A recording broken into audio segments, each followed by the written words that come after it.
Hi, welcome back to a brand new video of the Target Individual program, Target Experience.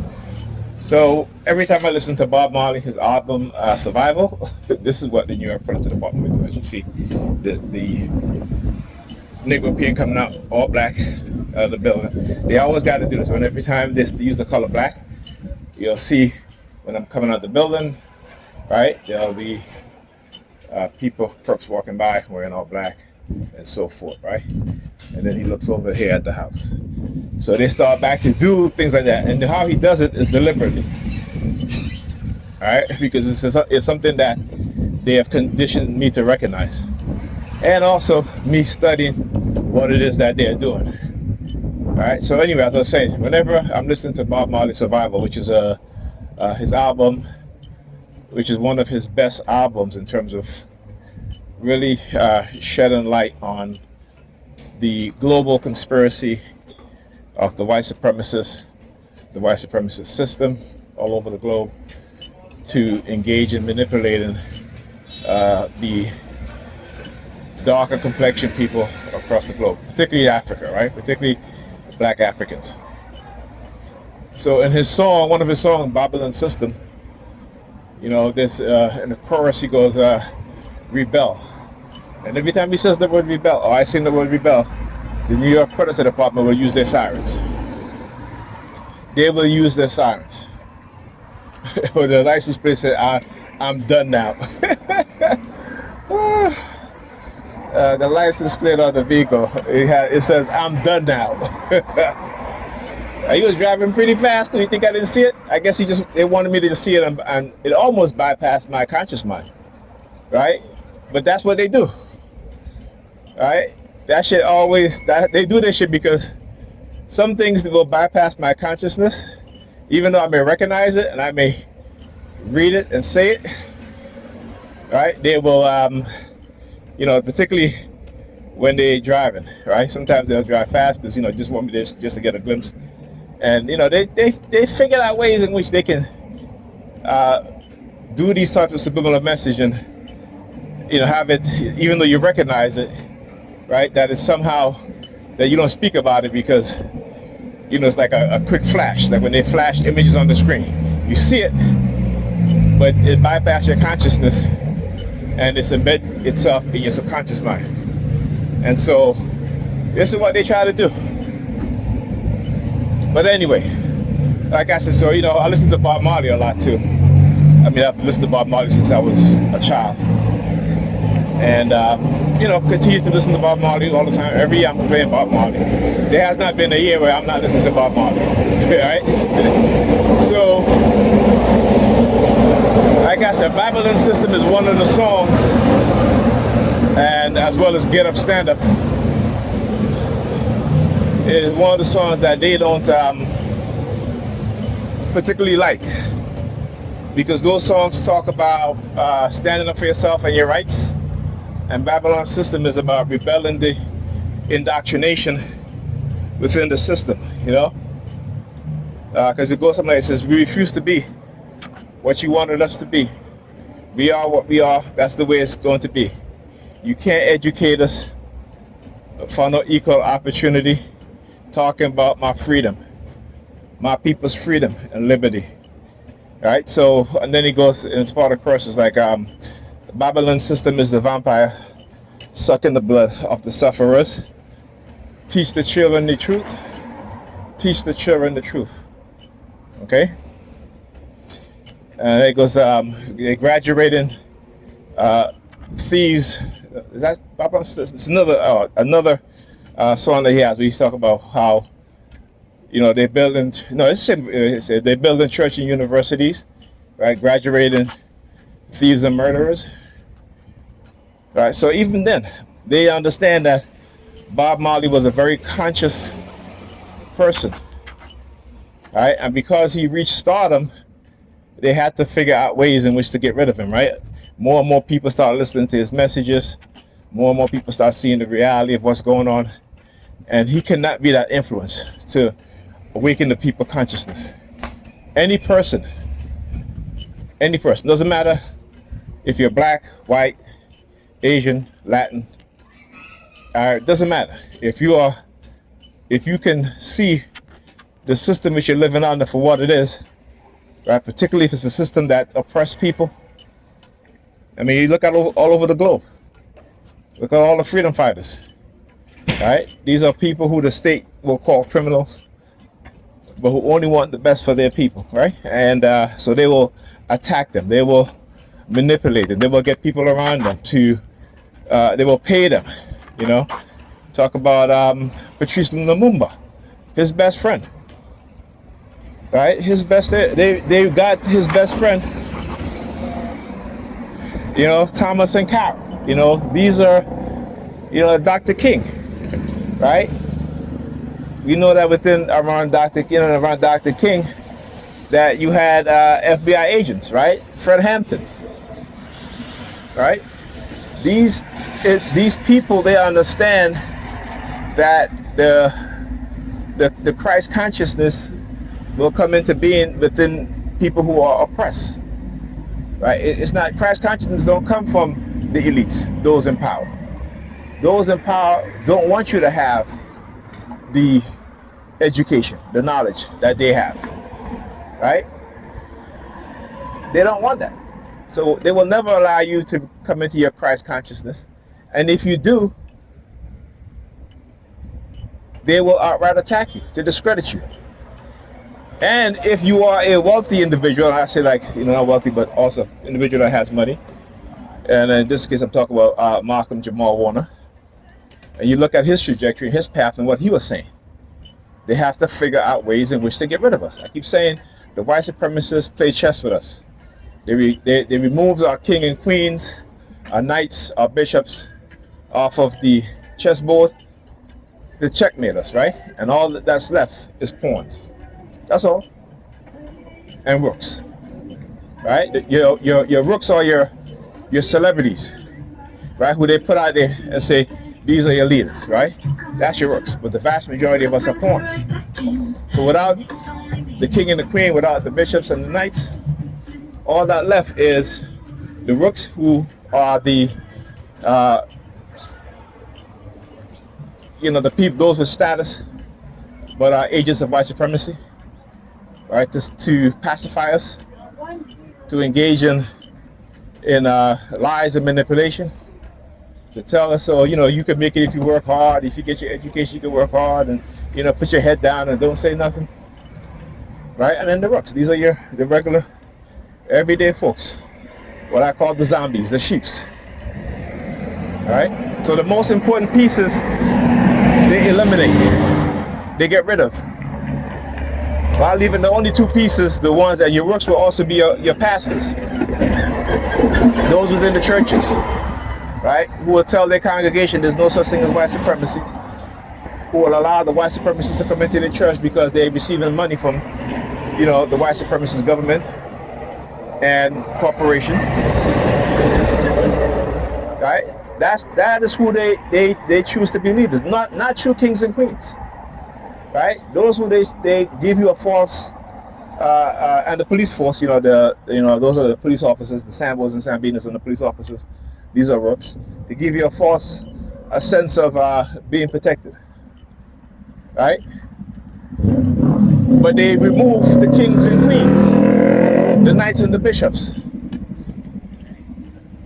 right? And so we don't even recognize that. We don't even understand that, right? It's to keep us at a certain level, and to trample down on us. And then what happened when they remove the rooks? What's going to happen? All going left with is what? Pawns. That's all. And what do you do with a pawn? You can sacrifice pawns, right? You sacrifice pawns because they play chess and we play checkers. We're too much believers. We're too indoctrinated with religion, and that's why every decade our children get worse and worse, and we can't see it. Why? Because we have a sadist mindset. Religion gives you a sadistic mindset. Because when you read that text and you analyze what it does to you subconsciously, you begin to see exactly what it does. But the majority of us cannot see that. The majority of us are deaf, dumb, and blind. Right? Even in your Bible, it'll tell you what? Those who have ears to hear, let them hear. Those who have eyes to see, let them see. Okay, but when you look, pastors love to say that shit. And nigger pins love to say that shit. Right? But what are you hearing? Huh? And with what ears? What are you hearing? Right? What are you seeing? And with what eyes? What are you seeing? See, nigger pins see and hear with the European eyes and ears because they have a European brain. Right? Though they are black on the outside, they have a European brain, and that European brain supersedes the African brain. See, we have two brains. We have our true African brain, and then we have our European brain. And the European brain is what controls us. Right? The European brain is what controls us. So when the European looks at us and the European is saying, these people are such and such, all negative. They're dumb, they're hypersexual, they're this and that.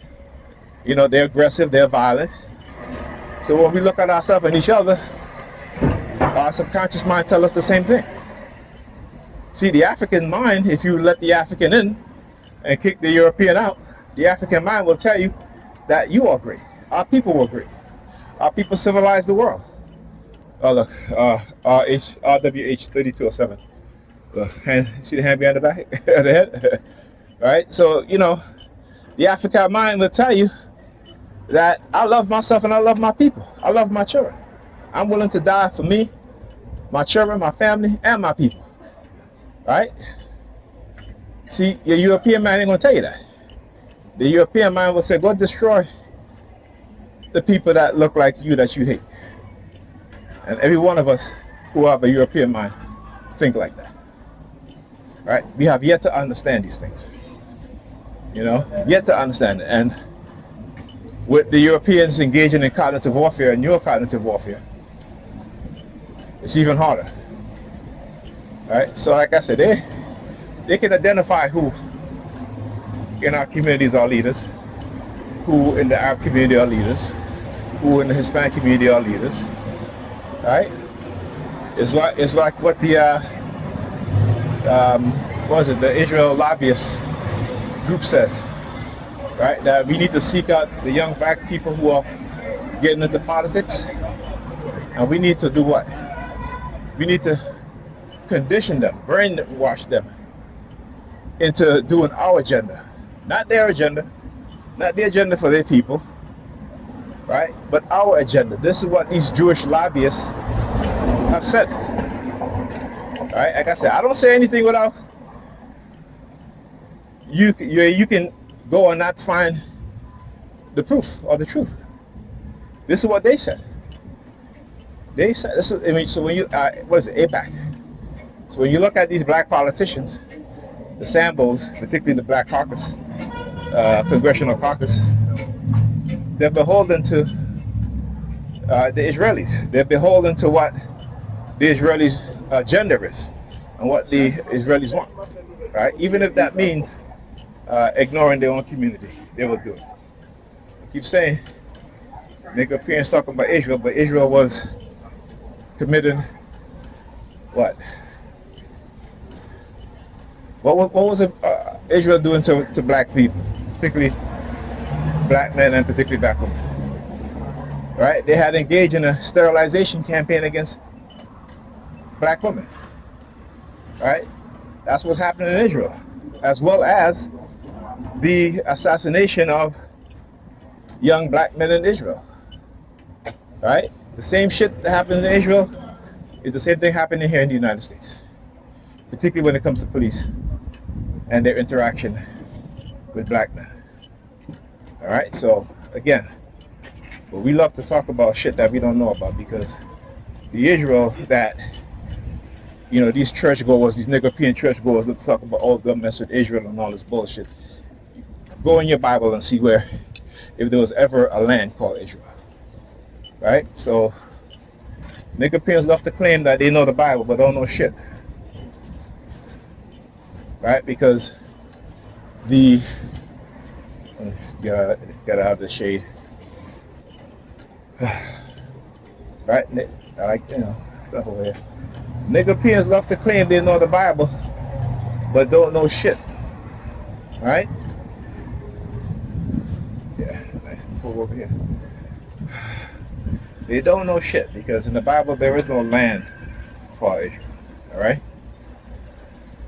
Jacob and his people was called Israel. All right? So there was no land. All right? Even in the historical documentation of mentioning of Israel, right? In which you have the Egyptian king writing about laying waste to Israel. He was talking about the people of Israel, the people who call themselves Israel, not the land. Okay, the land was Udea, right? Or what we'll call Uluzium or Jerusalem, right? Because you remember there was no J prior to the what is it, the year 1520 something is when the letter J was created. So before that, the letter U or Y is used, and when you translate to the English, right, after the invention of the letter J, right, for example, like Jesus, Yeshua would not be Jesus, it would be Joshua. Okay, so they just put and attach the letter J to any damn thing, and so we have a mispronunciation, right? A mistranslation. Okay, so yeah, the Israel today, the land Israel, was stolen from a people. But then again, in the God of the Bible, he, even though he has his own portion, in which El, the higher pantheon god, right, gave to the other gods that was there. Right, each of his sons, right, the junior gods, were given a portion of land on the earth, or in that area, I should say, not on the earth, right? But only, remember, this story only takes place in that area, not all over the globe. This is what people seem to forget. Right? People seem to not understand that we're just talking about a small section of the earth, right? That this stuff was happening. Okay, and your Bible tells you, right? And then also it tells you that Yahweh, his portion was Jacob. Okay, even in your Bible it talks about other Elohims, right? And Elohim is plural. El is singular, right? So El and Elohim is one. Is singular, which is El, and the other Elohim is plural. Any biblical scholar will tell you that. Any genuine biblical scholar, as a matter of fact, any Jewish rabbi will tell you that, right? So, they study the Bible more than anybody else. But I'm talking about as a group of people, right? The European Jews, because they have to place themselves into a biblical history in which they didn't belong, right? They were converts. They converted to Judaism in the 10th century, right? Because they did not want to convert to Islam. So they chose Judaism, right? And they went, after that, they went on a cover-up to place themselves as the people in those areas in ancient times, right? But if they all take a DNA test, they will see that they are Eastern Europeans, right? And a lot of them have, and a lot of them realize that, yeah, we're not Semitic people, right? we are Gentiles. We are Europeans, right? Eastern Europeans. So again, the cover-up and the lies is deep and is far-reaching, right? But because, again, like I said, they have us as believers. When you ever hear Jewish people talk about, religion to black people, they always use the word supernatural. They don't. The word supernatural don't exist in their belief system. Okay. But that's what they do to us. So when they say, I'm predicting something supernatural is going to happen to black people. Well, what kind of supernatural? Is it something that's good or something that's bad? Right? We don't ask these questions. And that's our problem, because we just want to believe.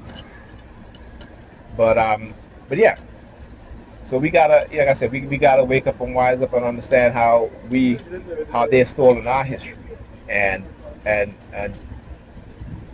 try to place themselves as the forefathers and foremothers of the people in ancient time who created their civilization, right?